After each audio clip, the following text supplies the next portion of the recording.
காங்கிரஸ் மற்றும் அதிமுக இடையே கருத்து வேறுபாடு நிலவி வருகிறதா என செய்தியாளர் எழுப்பிய கேள்விக்கு அமைச்சர் மா சுப்பிரமணியன் பதிலளித்துள்ளார்.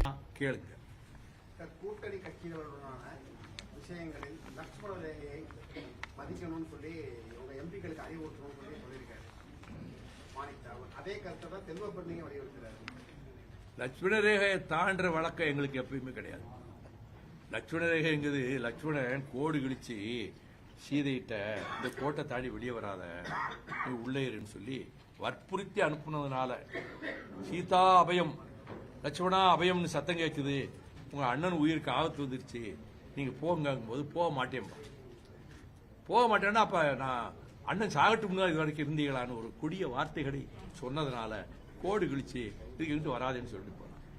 ராவணன் என்னன்னா அந்த கோட்டுக்குள்ள போகல, அது கோட்டுக்கு வெளியே இருக்கக்கூடிய பூமியவே அப்படியே பேர் எடுத்துட்டு போறான்னு கம்பன் எழுதியிருக்கிறான். இதுதான் லட்சுமண ரேகாவுடைய வரலாறு.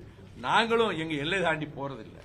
எந்த கருத்துக்களை சொல்லணுமோ கூட்டணி தர்மம் தலைப்பதற்கும் கூட்டணி தலைமையை மதித்து செயல்படுவதற்கும் இலக்கணமாக செயல்படுகிற கட்சி மறுமலர்ச்சி திராவிட முன்னேற்ற கழகம்.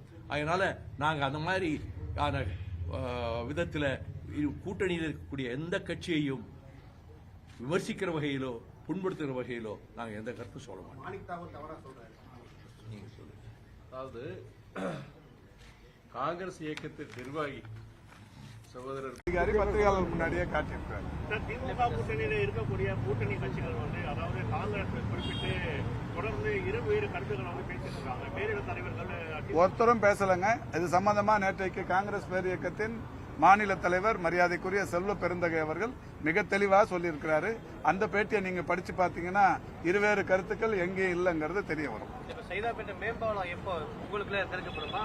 இல்ல இப்ப வேகமா நடந்துட்டு இருக்கு.